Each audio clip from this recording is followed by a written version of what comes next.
Mesdames, Mesdemoiselles, Messieurs, bonsoir. Je suis vraiment ravi parce que Profondeur est en train de remonter la pente. Ça fait quelques mois que vous êtes nombreux à nous suivre. Mais ce que une petite remarque, quand vous voulez prendre la parole, vous voulez...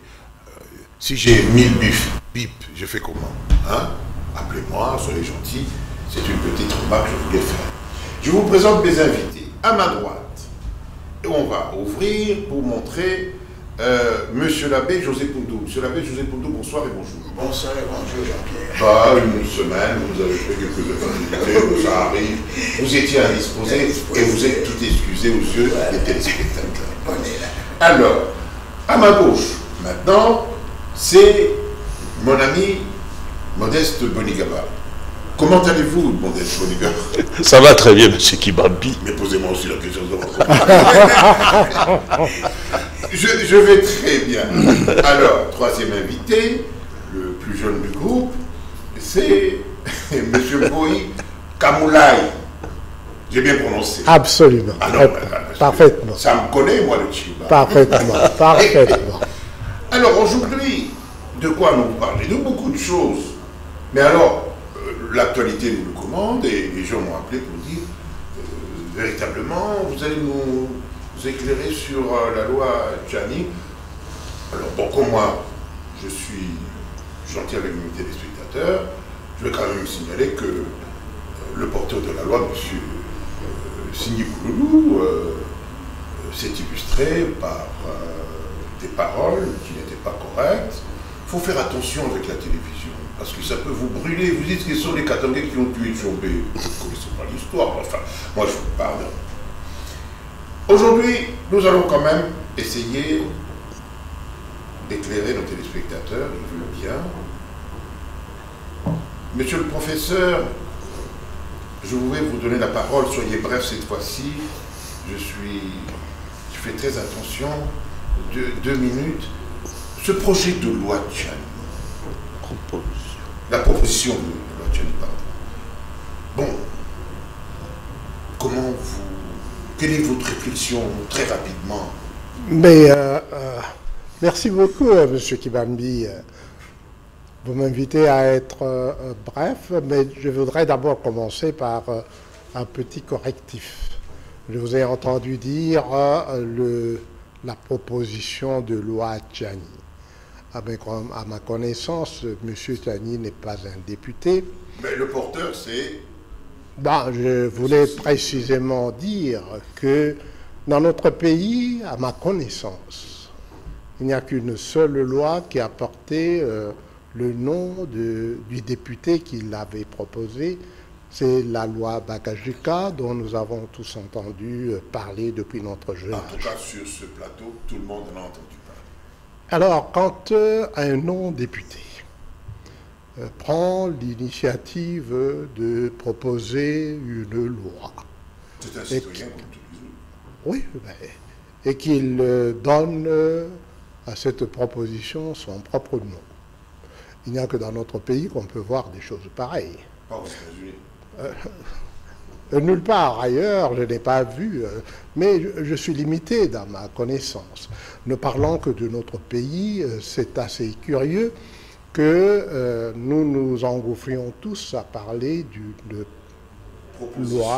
proposition de loi qui porterait le nom de quelqu'un qui n'est... Ah bon, d'un quidam. Ça ne se fait pas. Et donc... À la place, vous auriez voulu quoi? Non, mais je ne veux rien du tout, moi. Je voudrais que nous parlions de la substance, mais je tenais simplement à faire ce petit correctif parce que ça traduit plus. L'ignorance? Non, ce n'est pas l'ignorance, c'est tout ce qui est derrière cette proposition. Alors vous vous souviendrez que M. Tchani est un candidat malheureux à l'élection présidentielle de 2018. Et il ne cache pas son ambition d'être candidat à la prochaine élection. Et donc il a vu dans ça un stratagème pour se faire une publicité à 0 frais et entraîner le reste de notre population dans une problématique dont nous ne voulons pas voir les véritables enjeux. Alors, ce qui se cache derrière, c'est parce qu'il sera encore candidat. Bien, mais... vous supposez. Mais je ne suppose pas. Il est sur tous les circuits de télévision, il parle, il ne cache pas ses ambitions. Et quand on lui pose une question qui est désagréable, il enlève le micro, il part. Ah bon, ça je ne sais pas. Bon, mais vous êtes du monde de télévisuel, donc vous connaissez tout ça. Donc, parlons de cette proposition de loi que l'on nomme dans notre pays ici de père et de mère.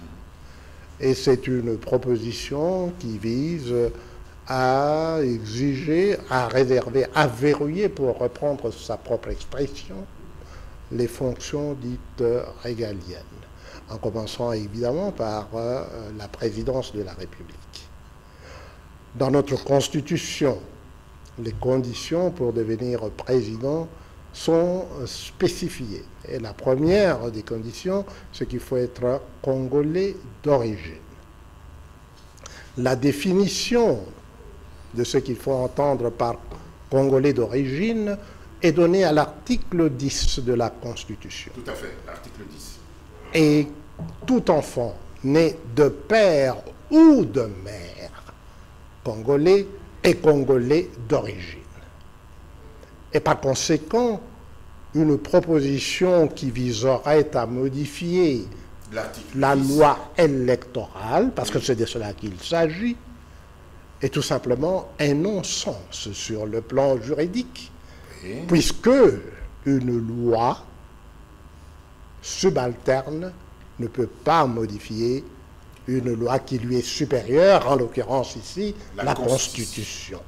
Donc il y a dès le départ un engouement de notre population qui s'est laissé entraîner dans ce débat sans raison, parce qu'une loi ordinaire ne peut pas modifier la Constitution. Deuxième point important. Oui. L'article 219 de la Constitution interdit expressis verbis, excusez-moi l'expression latine. Nous sommes à l'aise. Il n'y a qu'un économiste qui n'a pas fait ça, mais il est habitué à ce genre de débat. C'est un homme instruit, c'est M. Beniga. Je vous remercie, je vous remercie. Et donc, l'article 219 de notre Constitution interdit toute révision de la Constitution durant l'état de guerre, l'état de siège ou l'état d'urgence. Et nous sommes en plein état de siège qui dure déjà depuis quelques années. Et par conséquent, toute tentative de modifier l'article 72 de la Constitution au travers d'une modification un peu, comment est-ce que je dirais, à la va-vite de la loi électorale, est une entreprise qui est vouée à l'échec, purement et simplement. Je compléterai, parce que vous m'avez donné un temps limité, le troisième élément le plus important, c'est le... Oui, l'article 219. J'ai mentionné déjà l'article 219, mais le troisième élément le plus important, c'est la fonction du président, les devoirs du président de la République. Tout le monde a vu le président de la République prêter serment le 24 janvier 2019. Et les termes de ce serment commencent par « Je jure de respecter la Constitution et les lois de la République ».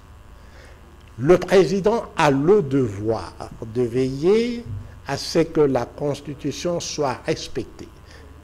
Et donc, une loi qui aurait été votée par le Parlement serait elle-même votée à l'unanimité pendant l'état de siège, ne peut pas être signée par le président de la République. Parce que s'il signe cette loi, c'est que je n'ose pas dire qu'il aurait été mal conseillé. Je sais qu'il est très bien entouré et qu'il y a tout un collège de conseillers à la présidence. Et je serais très étonné si, à la présidence de la République, on conseillait au président de signer une loi manifestement inconstitutionnelle, et si le président agit comme il devrait agir, la renvoie devant la Cour constitutionnelle pour qu'elle se prononce, je serais très surpris que la Cour constitutionnelle puisse déclarer pareille loi conforme à la Constitution. Mais ce n'est qu'un point de vue, le point de vue d'un professeur de droit que je suis, et bien entendu, ce point de vue ne plaît pas, je le sais par expérience, je le sais parce que j'ai des débats houleux sur d'autres plateformes, y compris au sein de ma propre famille. Beaucoup de gens ne veulent pas entendre cette réalité, qui est pourtant très simple. Dans ce cas-là, il n'y a pas de deuxième lecture à proposer, non? Vous n'êtes pas juriste, vous, hein? Vous êtes économiste, mais oui, on suit l'actualité, c'est ce qui est prévu. Lorsque le président n'est pas tout à fait d'accord avec les termes d'une loi qui est déjà adoptée par les deux chambres, il peut la renvoyer. Mais il faut respecter les délais. Puis la renvoyer pour une seconde lecture. Mais ici, je crois que ce qui est important à retenir, c'est que les problèmes qui servent de prétexte à ce qu'on puisse faire passer cette loi sont peut-être des problèmes assez pertinents, fondés. Malheureusement, la réponse n'est pas la bonne. Croire qu'il faut verrouiller en amont, c'est-à-dire que en fait, on a oublié que le souverain, c'est le peuple. Le patron, c'est le peuple. Donc, est-ce qu'il y a quelque chose qui ne plaît pas à une partie de l'opinion qui se réclame aussi faire partie de ce peuple, il est tout à fait compréhensible qu'on puisse chercher à trouver une bonne réponse à ça. Mais la réponse ultime ne peut venir que du peuple lui-même. Très bien. Donc, chercher à contourner le peuple pour aller passer par des... il faut détourner. Il faut utiliser des chambres, parce qu'on sait que là-bas, on a des voix qui vont aller dans le même sens. Ce n'est pas correct. Le peuple, évidemment, nous, dans nos pays, c'est depuis 60 que on dit le peuple souverain, mais en réalité, on sait que cette souveraineté-là est une souveraineté sur papier seulement. Et ça aurait été l'occasion, justement, de se demander comment faire en sorte que ce peuple soit réellement souverain. C'était l'occasion en or pour dire, que devons-nous faire pour qu'effectivement, ce peuple soit désormais considéré comme le patron. Comme le patron, parce qu'il en a les moyens pour exercer ce pouvoir-là de patron. C'était l'occasion pour moi de faire en sorte que le peuple puisse avoir enfin la possibilité de s'exprimer, peut-être pas dans les conditions actuelles, parce que justement, on a vu tous les systèmes en fait électoraux et démocratiques depuis 90 est biaisé. C'est ça le vrai problème. C'est que nous parlons de la démocratie, mais ce n'est pas ça la démocratie. Nous parlons de pluralisme. Ce n'est pas ça le pluralisme. 700 partis, ce n'est pas ça le pluralisme. Donc, nous nous sommes trompés dès le départ avec cette démocratisation de façade à l'occidental. Et lorsque notre ami Didier Moumengi, relayé par l'abbé José Poundou, ont parlé d'une pause pour qu'on puisse se demander, mais qu'est-ce qui ne va pas? Qu'est-ce qui se passe? Ce Congo était promis à un grand avenir. Qu'est-ce qui se passe qu'on ne fait que tourner en rond alors que les gens se demandent, mais ce pays-là, avec tout ce qu'il a comme atout, pas seulement matériel, les mines et autres, mais humain. Parce qu'on oublie parfois que les atouts humains sont même plus importants. Comment se fait-il que ce pays-là se retrouve dans un imbroglio tout à fait indescriptible? Le professeur avait donné la réponse. C'est parce que nous manquons de morale et d'éthique.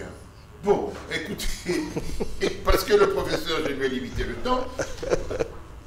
Monsieur l'abbé, mais le cardinal en a parlé, certains ont dit, il en a trop dit au sujet de cette proposition. Votre avis?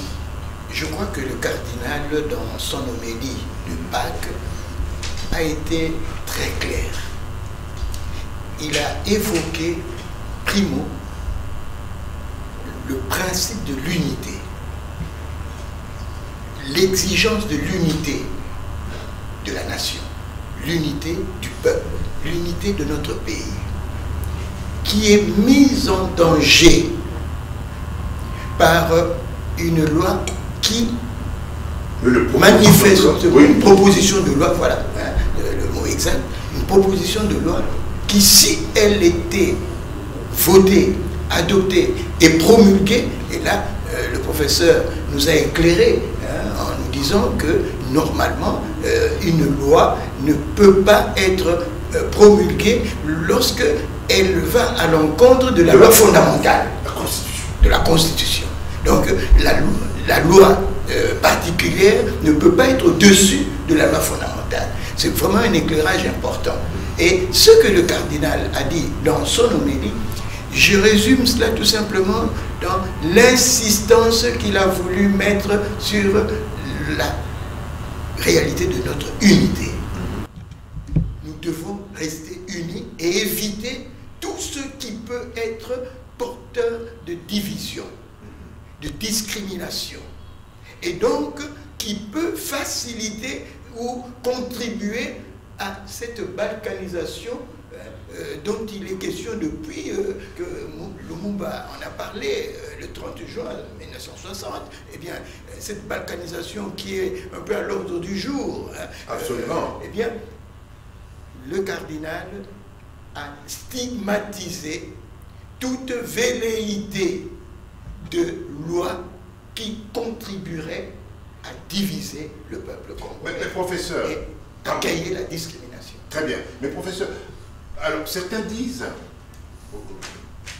qu'il aurait dû s'arrêter là, mais il est entré dans la mêlée, comme on dit. Vous savez, quand on est prélat, quand on est cardinal, on a une responsabilité très, j'allais dire, douloureuse. C'est une mission qu'il faut accomplir, et cette mission n'emporte jamais l'adhésion de tous. Il y en a qui pensent toujours que vous êtes allé trop loin, il y en a qui diront toujours que vous n'êtes pas allé assez loin, que vous avez peur, il y en a qui vous qualifieraient d'être peureux, il y en a qui vous qualifieraient d'être, comment dire, téméraire, ou de vous mêler de ceux qui ne vous regardent pas. J'ai eu un peu le privilège de vivre ailleurs et de connaître comme chacun de nous autour de cette table, d'étudier l'histoire. Et nous connaissons l'histoire d'abord de notre premier cardinal.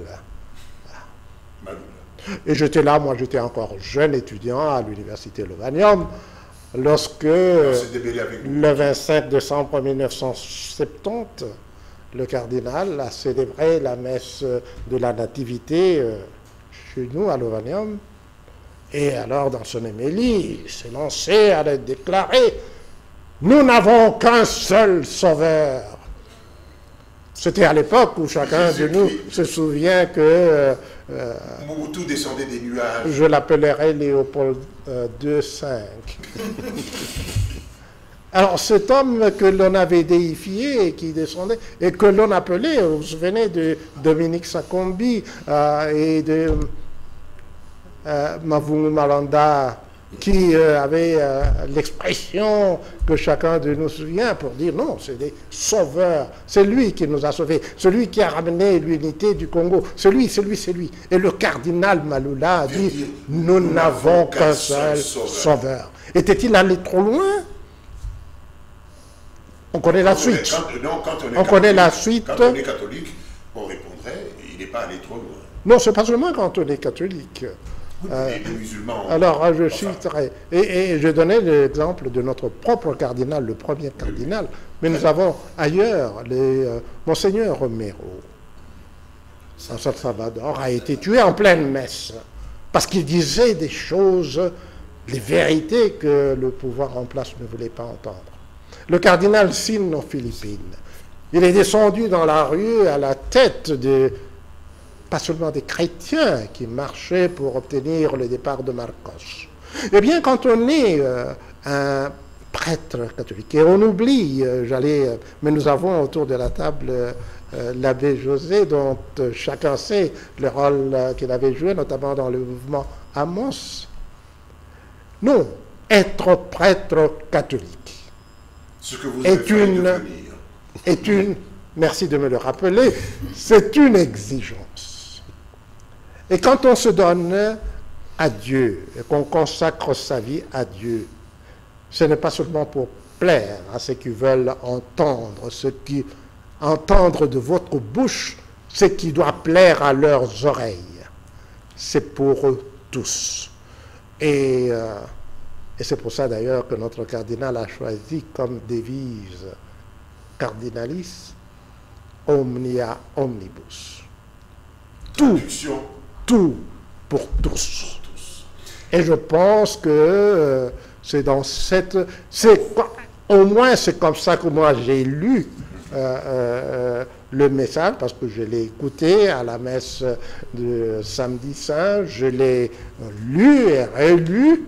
Et vous avez en plus ce message. Je l'ai lu et relu, et véritablement, je dois dire que je suis en peine de voir jusqu'où le cardinal serait allé trop loin. Très bien. Un commentaire, monsieur l'abbé Pundou, par rapport à ce qui vient d'être dit. Oh, tu prêches pour votre chapelle. Non, pour la chapelle de tout le monde.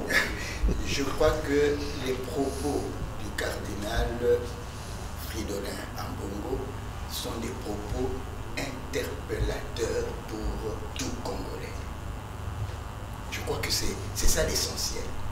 Il a interpellé la conscience de tout Congolais. Oui, on accepte ou on n'accepte pas. On accepte de se laisser interpeller ou on n'accepte pas. Parce qu'on est libre. On est libre. Mais ce qui est important, c'est qu'il a agi en prophète. Et un prophète, eh bien, il est toujours détesté par le roi. Et relisez l'histoire de tous les prophètes dans l'Ancien Testament, eh bien, ils ont été massacrés, ils ont été tués parce que le prophète dit au roi la vérité. Je prends l'exemple d'un prophète avant Jésus, le tout dernier avant Jésus, c'est Jean-Baptiste. Eh bien, lorsque Jean-Baptiste dit à Hérode que tu ne peux pas prendre la femme de ton frère, n'est-ce pas? Eh bien, la femme en question a juré d'avoir la tête de Jean-Baptiste. On sait ce et on sait comment cela est arrivé, n'est-ce pas? Et donc, le prophète dit des choses qui n'ont pas nécessairement à plaire dans l'immédiat, à plaire à qui que ce soit, n'est-ce pas? Et effectivement, ce qu'il a dit n'a pas plu à une certaine opinion. Une opinion qui prétend qu'il s'est mêlé de politique, il s'est mêlé de ce qui ne le concerne pas, ce que ça ne le regarde pas. Mais non. De un, il est citoyen de ce pays et il peut dire ce qu'il pense sur un sujet d'actualité. De deux, comme prêtre, comme pasteur, il est prophète, il doit prendre position. Et cela pour dire que ceux qui prétendent que l'église doit être au milieu du village et tout, l'église ne doit jamais être au milieu du village. L'église doit être du côté de la vérité, un point, un trait. Merci, monsieur. Et j'ajouterai... je ne vous ai pas donné la parole. Je m'excuse. Juste un commentaire de la part de celui que vous appelez abusif. Enfin, pas abusivement. votre vieux frère. Non, mais j'ai l'impression que je me retrouve entre deux âges. Je vous l'avais dit, je vous avais prévenu. Hein. Oui. Mais je crois que on a fait le tour de cette question, alors que le thème principal, c'est Congo, Eldorado pour les uns et enfer pour les autres.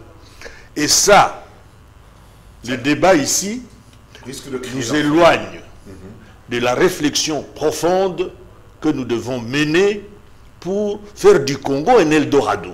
Très bien. C'est peut-être une distraction de plus.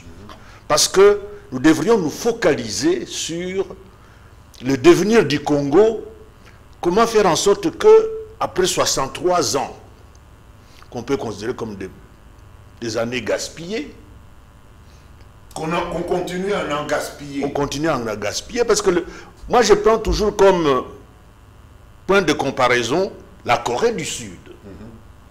Parce qu'en 60, on était au même niveau. Aujourd'hui. Donc logiquement, si l'efficacité managériale était restée la même qu'avant 60, on serait au même niveau. Ça veut dire quoi? Si des Belges avaient continué? Non, si nous les Congolais, nous avions hérité les méthodes d'efficacité. Parce que nous, quand nous arrivons, nous oublions que l'homme qu'il faut à la place qu'il faut, quelque chose de tout à fait élémentaire, doit être une règle d'or. On se dit non, au nom de l'indépendance, je le disais l'autre fois, un tailleur peut devenir administrateur du territoire. Non! Ah non, à ce moment-là, vous êtes en train de vous tuer. Donc c'est ça qui a fait qu'aujourd'hui, on a ce qu'on a, parce qu'on a perdu de vue que l'homme qu'il faut, à la place qu'il faut, est une règle impérative. Et dans certains pays, lorsque vous n'avez pas cet homme-là chez vous, vous allez le chercher. Il ne faut pas en rougir, il ne faut pas se gêner. Vous allez le chercher là où il est. Parce qu'autrement, vous détruisez l'outil de travail.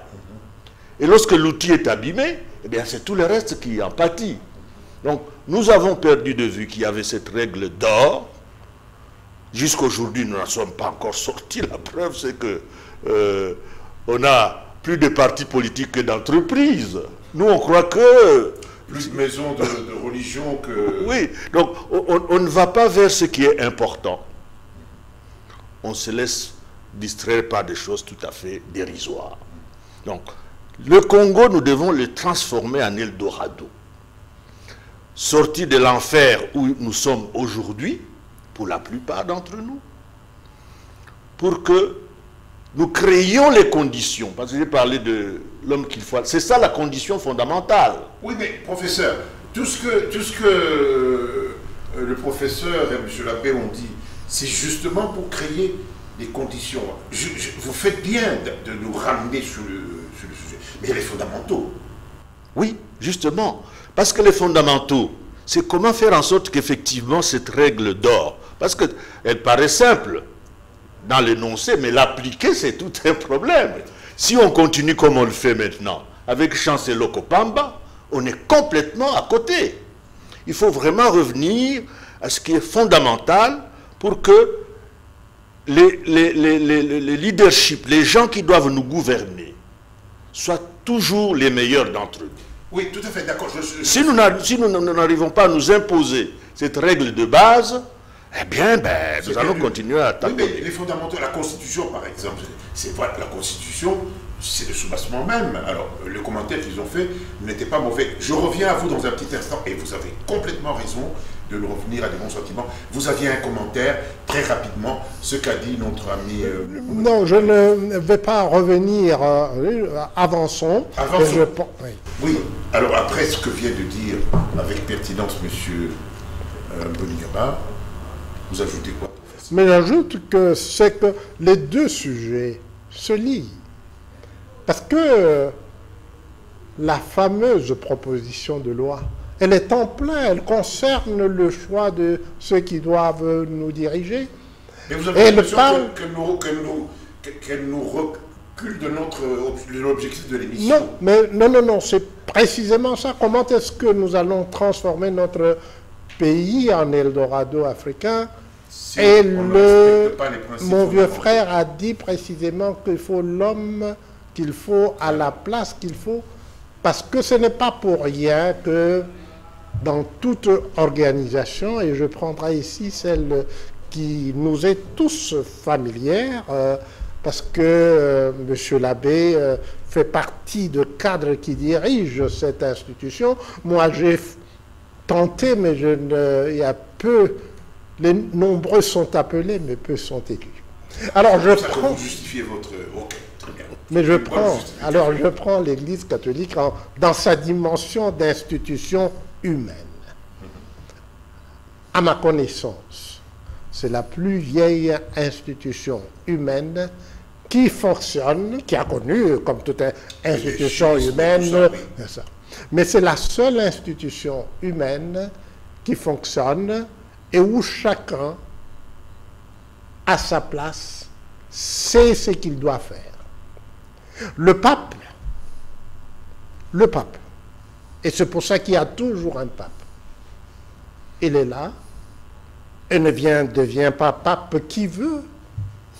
Il n'y a même pas one pape. Vous nous éloignez quand même. Mais je viens, c'est parce que il y en a qui ont comparé le de père et de mère. J'ai entendu, il y a un pasteur ou un évêque qui a invité l'auteur de cette proposition à s'adresser à ses adeptes et qui a comparé ce que le cardinal a dit avec ce qu'il l'auteur de cette proposition fait. Pourquoi est-ce que c'est important d'avoir à la tête de notre pays l'homme ou la femme qu'il nous faudra pour amorcer le processus de transformation de Moi, je notre dis pays? les hommes et en les Europe. femmes. Non, mais il y a un président, un seul, Ok, dans tout pays. très bien. Et c'est le choix de cette personne détermine le gouvernement. Le peuple a un rôle en amont et en aval. En amont, c'est tout ce que le peuple doit faire pour qu'il choisisse le meilleur d'entre nous. Dans l'Église catholique, nous aimons à dire primus inter pares. Le pape a reçu exactement la même formation que le séminariste qui sera ordonné prêtre en août. Et donc, Venons à nos débats. mais c'est le débat précisément. Excusez-moi, c'est un peu la déformation professionnelle du professeur. Mais le choix de la personne qui est à la tête d'une institution et le rôle en amont que le peuple doit jouer est important. Ce rôle du peuple, j'ai dit, en amont pour choisir, en aval pour contrôler et le cas échéant relever de sa fonction. Et alors, quand vous êtes choisi, vous pouvez vous-même avoir l'humilité de savoir quand est-ce qu'il est temps de rendre l'établi. Dans l'Église catholique dont je parlais, c'est une fonction à vie, mais nous avons eu l'expérience récente du pape Benoît XVI. Donc, c'est ça la problématique de l'Eldorado, c'est pour ça que ce que nous avons discuté à l'ouverture de cette émission est totalement lié et impliqué dans la transformation de notre pays en Eldorado. Après, est-ce que vous voulez ajouter quelque chose? Mais on va sortir de là. Hein. Oui, mais j'emboîte le pas à Modeste pour dire que lorsque nous parlons du choix de l'homme qu'il faut à la place qu'il faut, c'est-à-dire il y a un critérium. Il y a un critérium. Et c'est à ce niveau-là que le débat qui est engagé pour le moment sur la proposition de loi de père et de mère, pour ne pas donner à cette proposition le nom d'une personne, eh bien, cette proposition de loi, si on doit échanger là-dessus, en rapport avec cette exigence de choisir l'homme qu'il faut à la place qu'il faut, la femme qu'il faut à la place qu'il faut, n'est-ce pas? Eh bien, je crois qu'on devrait se poser plutôt la question de savoir, est-ce que disons, la compétence d'une personne ses qualités, n'est-ce pas, hein, et disons sa capacité, hein, de faire ce qu'on attend de lui à la place qu'il faut, relève-t-elle de la disons, de choix amoureux de ses parents? Voilà comment je vais ça. voilà. Ah, si votre père a eu le culot d'aimer une femme non congolaise, eh bien ça va déterminer à jamais votre capacité de gérer. Le problème, c'est que, comme l'a dit Modeste, nous sommes distraits. On nous distrait par un débat qui est, je dirais, hors de question. La vraie question, c'est de voir quelles sont les qualités en termes de savoir, en termes de savoir-être, en termes de savoir-faire et en termes de savoir-faire. Et quand je dis de savoir-être, c'est dans le savoir-être que nous incluons l'aspect éthique et l'aspect moral de la personne qui doit être à la place qu'il faut. Et donc, si nous commençons à nous perdre dans le débat père et mère, père-mère, ça risque d'être pêle-mêle, parce que c'est dangereux. D'accord, mais le président avait une réaction d'équilibriste qui, à la fin, moi je l'ai trouvé tout à fait correcte.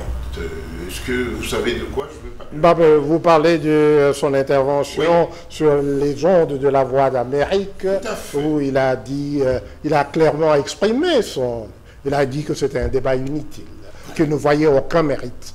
Et je pense, parce que vous évoquez le président, je pense, c'est un point de vue qui n'engage que moi, que le président a le pouvoir moral, sinon juridique, ah oui, de mettre fin à ce débat inutile.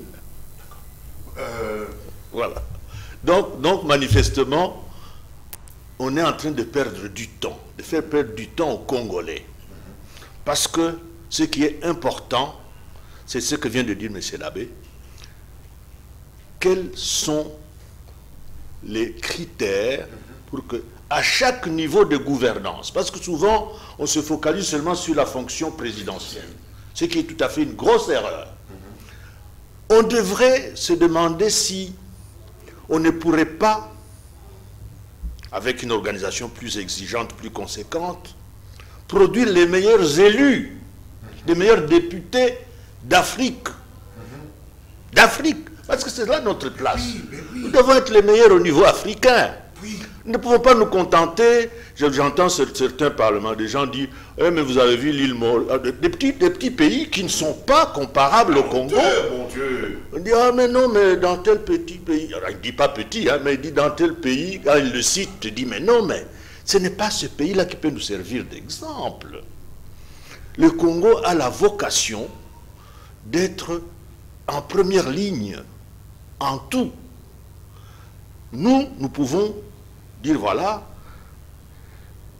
si nous mettons en place un système qui impose à ce que le devoir de bien élire soit mis en évidence, ça veut dire que c'est vrai que tout le monde a le droit de vote, mais nous devons nous assurer que chaque électeur remplira correctement son devoir d'électeur.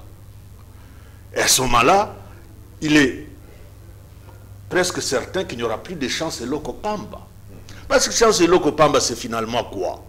Chancellor Kopamba, c'est tout simplement parce qu'il y a une réserve de voix considérable qui est constituée de ces gens-là qui votent. Comme ça, sans savoir. Oui, et finalement, c'est là qu'on va puiser les voix qui vont faire porter pouvoir des gens qui... Nous sommes surpris quand on voit, dit, mais non, celui-là aussi. Il est vraiment... On dit, mais comment il a pu faire... Parce que, justement, il y a cette réserve importante de voix qui sont, disons... qui sont achetables, hein, contre une bière, contre un t-shirt et autre chose. Parce que l'électeur ne connaît pas la valeur des savoirs. Mais, monsieur l'abbé, aidez-moi à dire ça en lingala, ce qui vient d'être dit. Aidez-moi, parce que mon lingala est très faible, l'accent est très mauvais. Moponi na moponani. Moponi asenge koyeba mibeko oyo ekutambisa ye na nzela ya kopona. Asenge koyeba te na kopona songolo to bakala pamba te akokisi mabongi mayema sengeli pote asala musala oyo toponi epona yango. D'accord, merci. On continue le débat. Commentaire. Alors, mon commentaire, d'abord, je voudrais revenir sur notre peuple et sa capacité à choisir. À bien choisir. Regardez ce que nous avons. Nous sommes focalisés avec raison sur le chef de l'État, parce qu'évidemment, qu'est-ce qui se passait? Léopold II, quand il est arrivé, il a trouvé ça, et celui qui a dirigé toute la baraque, que je ne veux pas détruire. Non. Et les successeurs ont voulu continuer à diriger sous le même modèle. Mais aujourd'hui, notre peuple regarde, et moi je parle, c'est l'avantage qu'on a quand on est professeur, on est connu. Et on ne peut parler aux étudiants parce que ceux-là sont obligés de vous écouter malgré tout. Et puis ensuite, les gens vous voient. Et je prends de plaisir, quand je prends de plaisir, je m'informe. Je pose la question aux gens, le micro-baladeur si vous voulez. En 2018, vous aviez voté pour qui? Il y en a qui disent non, ça. Et il y en a qui spontanément disent j'avais voté pour Fayoulou, j'avais voté pour Tshisekedi, je n'avais pas voté du tout. Ce sont les deux noms qui reviennent le plus fréquemment. Je dis mais en 2023, vous allez voter pour qui? La même personne dit « je ne vois pas ». Jusqu'à présent, je ne vois personne. Je dis « ah, mais vous aviez voté pour Fayoulou, hein, et il est toujours candidat ». Ah non, cette fois-ci, non. Vous aviez voté pour le président Tshisekedi, il est candidat à sa propre élection. Ah bah, mais qu'est-ce qui a changé depuis qu'il est devenu président? Donc ça... Je pense que ce que ça nous donne comme information, c'est que nous qui prenons ce petit peuple, comme nous aimons à dire, petit peuple, pour de l'argent comptant, nous ne faisons pas attention à ce qu'ils pensent et à ce qu'ils disent. Parce qu'aujourd'hui, qu'est-ce que nous voyons? Tout le monde pense que le jeu, le choix politique devra se limiter à ceux qui... se sont déclarés candidats depuis des années. Il y en a maintenant qui disent oui, il faut amener le docteur Mukwege, prix Nobel de la paix, parce qu'on est fatigué de tout ça. Mais je pense que nous sommes appelés, nous sommes interpellés à savoir et à nous poser la question. Est-ce que c'est comme ça qu'un peuple devrait choisir? Et nous, les intellectuels, notre mission première, c'est de porter la lumière. Oui, d'éveiller la conscience. Oui. Pas simplement de dire, non, votez tel, donnez-lui autant de temps. Non, nous devons regarder la réalité, et c'est pour ça peut-être que d'aucuns trouveront que moi je suis dur avec le régime. Non, je ne parle pas en termes de régime. Je parle parce que même si le président Tshisekedi devait être réélu, s'il autour de lui, si lui-même n'a pas capté le message, alors ce sera une réédition des 5 dernières années, puisque c'est là que c'est s'éloignera. Ah bon, ne sera jamais là. Et on n'amorcera pas, parce que pour le moment il s'agit d'amorcer.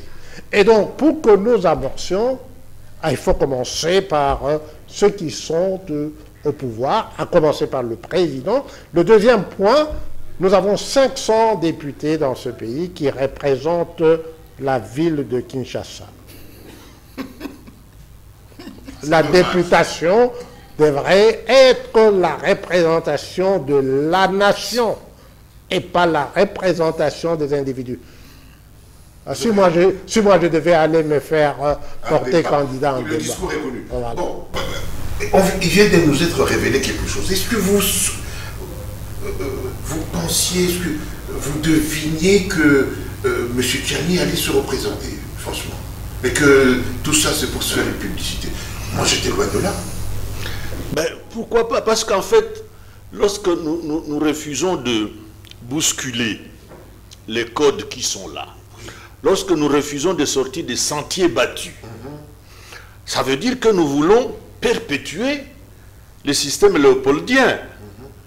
Depuis 60, il y a eu d'abord la période, la parenthèse de Mobutu, 32 ans, mais c'était un peu la mode un peu partout en Afrique, parce que justement, encore une fois, les puissants de ce monde avaient estimé que c'était peut-être la meilleure formule pour avoir moins d'ennuis, de problèmes, hein, c'est...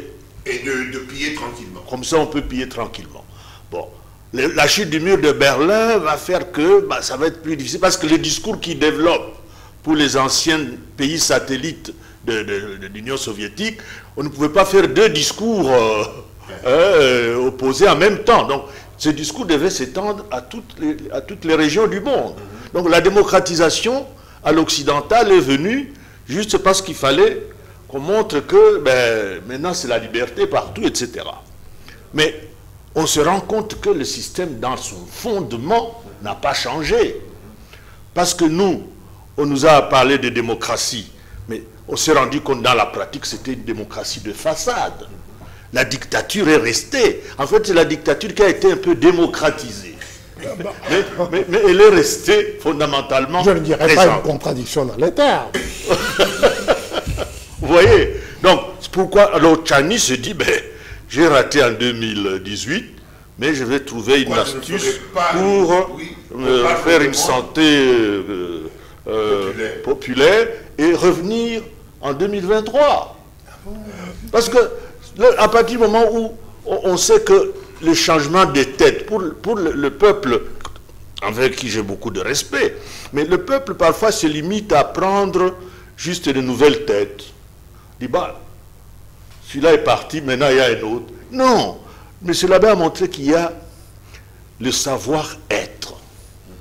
Le peuple, c'est ce que prend le temps de regarder ça. Le savoir-être de la personne qui sollicite la confiance. Et son savoir-faire. En plus du savoir-faire, du savoir-faire et tout le reste. Mais à partir du moment où on n'est pas capable d'aller aussi loin, en profondeur, on risque de continuer à avoir des Léopold II ici. Ouais, mais c'est vrai, monsieur Labbé. J'ai entendu ici dire, ça a été dit à l'émission précédente, on est dans le modèle léopoldien, n'est-ce pas? Mais il est important que nous allions au fond des choses, puisque c'est une émission profondeur. Le modèle léopoldien, c'est le modèle capitaliste libéral. Et aujourd'hui, on dira ultralibéral. Ce qui fait que notre problème, si nous voulons devenir l'Eldorado et quitter l'enfer, eh bien, je crois qu'il y a un impérieux devoir de s'arrêter. Un impérieux devoir de s'arrêter pour se poser la question de savoir ce modèle léopoldien que nous reproduisons d'une manière consciente ou inconsciente, souvent inconsciente, n'est-ce pas, qui est devenu comme une sorte d'inconscient collectif, n'est-ce pas, que nous reproduisons, n'est-ce pas, sous je dirais, la direction des maîtres du monde, n'est-ce pas, qui, eux, nagent là-dedans, mais dans un système capitaliste, libéral, ultralibéral, globalisé, mondialisé, mais qui est en train de mourir, en fait, n'est-ce pas, qui est en train de mourir, n'est-ce pas, et qui lutte contre la mort. Et nous le voyons. que ce capitalisme est en train de mourir. Oui. Le libéralisme est en train de mourir. Alors maintenant, le problème c'est lequel? Tant que nous ne sommes pas libérés, tant que nous ne sommes pas libérés, même tout ce que mon ami Modeste ici répète tout le temps, n'est-ce pas?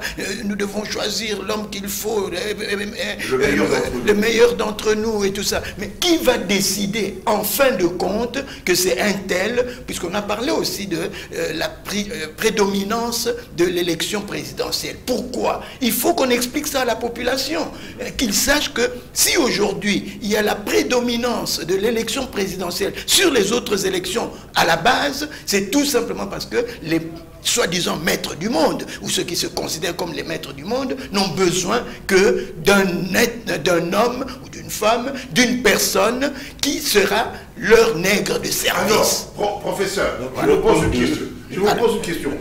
Cette affaire de l'Ukraine ne peut-elle pas nous aider à voir clair? Parce que là, c'est une affaire qui divise les deux grands de ce monde. Cela ne peut-il pas nous aider à ouvrir les yeux et à prendre le chemin qui devrait nous conduire à l'Eldorado? Alors là, vous me posez une question difficile, je dois avouer. D'abord parce que j'aimerais revenir sur le propos de M. Labbé en ce qui concerne notre modèle. Avant d'aller... parce que, évidemment, quand je suis entré à l'université, on aimait tout ça, on pensait le grand soir. C'était une théorie. Et jusqu'aujourd'hui, le grand soir ne s'est pas réalisé. Et le communisme tel que Lénine l'avait mis en place, tel qu'il a été exporté en Chine, et puis ensuite ne s'est pas réalisé. Mais pour nous, la manière, ce que nous entendons par le système léopoldien, et dans notre colloque, il y a eu un exposé que j'ai fait moi-même sur la nécessité impérieuse de déraciner le système léopoldien. Ne parlons pas du système capitaliste, parce que le système capitaliste, il a produit ce que le roi Baudouin a déclaré aux yeux du monde. Vous, le Congo, vous faites l'envie du monde. Nous voulons un pays qui marche, et nous espérons, et nous sommes là, nous restons là pour vous aider à le faire marcher. Mais qu'est-ce qui s'est passé 63 ans après? Mon vieux frère a mentionné la Corée. Moi, je voudrais rester plus proche de nous. Le Nigeria était à quel niveau en 1960? L'Afrique du Sud noire était à quel niveau en 1960? L'Angola était à quel niveau en 1960? Ce sont ces pays-là qui occupent maintenant le peloton. Et nous qui étions à la tête du peloton, nous nous retrouvons. Pendant que les autres avancent, j'ai évoqué le cas du Nigeria parce que j'ai travaillé très longtemps. Conclusion. Conclusion, c'est que le système léopoldien, c'était Léopold II. Rien que Léopold II, tout le système devait travailler pour l'enrichissement personnel du monarque. C'est ce que nous avons aujourd'hui, avec à la seule différence que nous ne travaillons plus. Donc nous avons continué à vivre sur la dividende de ce que du travail de nos parents et de nos grands-parents. C'est pour ça que je vous dis, maintenant, le système léopoldien, pour le déraciner, ne faudrait-il pas profiter de cet antagonisme entre les deux pour nous créer notre... Non, je dirais... non, d'abord... vous êtes très directeur, je respecte. Non, lorsque tu évoques l'Ukraine, la situation de l'Ukraine avec ce conflit en qui oppose les grands, moi, je n'irai pas en Ukraine. Je reste en Afrique. Et j'évoquerai plutôt ce qui se passe au Mali, ce qui se passe au Burkina, ce qui se passe en RCA, n'est-ce pas? Qui, aujourd'hui, devrait nous éclairer, nous illuminer et nous montrer que, quelque part en Afrique, ça bouge. que quelque part en Afrique, si on peut parler d'un modèle léopoldien généralisé, n'est-ce pas, mutatis mutandis, francophone, et tout, eh bien, nous dirons que les Maliens sont en train de sortir du modèle léopoldien. Oui, mais et nous devrions peut-être aller vers eux et leur poser la question dans cet arrêt que je propose, ce stop que je propose, prendre langue avec eux et pour nous demander, leur demander comment est-ce que vous en êtes arrivé là, qu'est-ce que vous avez fait qui peut nous inspirer dans notre lutte à nous, parce que tant que nous ne serons pas libérés, souverains et indépendants réellement, tout ce que nous sommes en train de dire ici, eh bien, ne se réalisera jamais. Ce sera un pied-porte. Alors, professeur, vous avez beaucoup de chance. Je vous demande de conclure. Oh là là. Vous me demandez de conclure. Eh bien, je conclurai en disant ceci. Nous avons l'habitude, nous continuons à nous considérer comme étant colonisés. Et Modeste, mon vieux frère, a dit dans notre collègue, que je répète ici, un peuple, on ne colonise qu'un peuple qui est colonisable. Regardez, Kagame a dit dans sa conférence de presse au Bénin, le Congo doit des terres au Rwanda. Et nous nous sommes tous mis en excitation. Et pourtant, c'est une parole qui ne signifie rien et qui ne devrait faire parler personne. Puisque l'intangibilité des frontières héritées de la colonisation est inscrite comme un principe d'or dans la charte de l'Union africaine, dont le Congo et Kagame sont, le Congo et le Rwanda sont des signataires. Mais pourquoi est-ce que une lubie, dès qu'il y a une lubie quelque part, et nous gardons la notion fondamentale d'un peuple opprimé qui attend la libération d'autres. Nous devons nous libérer nous-mêmes, et le premier pas pour nous libérer nous-mêmes, c'est la décision que nous devons prendre le 20 décembre 2023. Eh bien, je crois que la décision que nous devons prendre, c'est, comme je l'ai dit, et je le répète, faire halte et se poser 3 questions. D'où venons-nous? Où sommes-nous et où allons-nous? De telle sorte que nous puissions savoir qui nous tient par, pour que nous ne puissions pas décoller à partir de nos énergies, à partir de notre culture, à partir de ce que nous sommes au fond, n'est-ce pas? Je crois que cet arrêt, puiser sur notre humanité, cet arrêt, à mon avis, est indispensable. Et cet arrêt, je dirais, le peuple, contrairement à ce que parfois nous croyons, et tu l'as bien souligné, le peuple sait beaucoup de choses. Le peuple pense beaucoup de choses. Le peuple n'est pas dupe, n'est-ce pas? Et aujourd'hui, on veut nous embarquer dans des débats d'individus. On est de tel, le camp d'un tel, le camp d'un tel. On veut nous embarquer dans ce débat-là et on veut nous maintenir dans ce débat-là qui exclut le pays, qui exclut la nation, n'est-ce pas? Alors il est temps, à mon avis, si nous voulons décoller, qu'on fasse halte et qu'on se pose des vraies questions pour démarrer. Modeste Bonikaba, le fidèle des fidèles, je lui donne la parole, mais c'est 1 minute. Oui, c'est suffisant. Ça va suffire. Le président Kabila, quand il est parti, il a dit qu'en 18 ans de pouvoir, il n'a pas réussi à changer l'homme congolais. C'est qu'il avait compris qu'effectivement, il fallait d'abord changer l'homme congolais. Le président Tshisekedi arrive, il commence par dire, comme pour se lancer un défi à lui-même, qu'il faut changer l'homme congolais. Eh bien, s'il garde ce cap-là, c'est là qu'il va rejoindre ceux qui demandent le stop.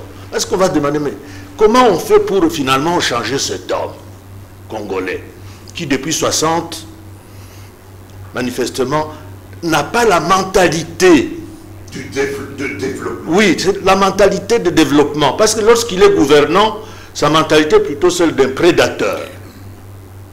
Presque tous. Lorsqu'il est gouverné, sa mentalité est presque celle d'applaudisseur, il est jalelo, si tu dis, ah celui-là. Donc il faut transformer ce peuple en véritable patron. Parce qu'à ce moment-là, il va être plus rigoureux dans la sélection en amont de ceux qui doivent gérer son patrimoine en son nom. Je crois qu'en continuant à nous suivre, vous apprendrez beaucoup de choses. Et moi, j'ai toujours pensé que après un débat comme celui-ci, il faudrait que vous continuez ce débat. Et malheureusement, à la demande générale, on voulait que chaque fois on puisse parler un peu le Lingala, le Swahili. On n'y arrivera peut-être pas, demandez à vos enfants de vous traduire ça, pour que la réflexion continue. J'ai terminé. Bonsoir et bonjour.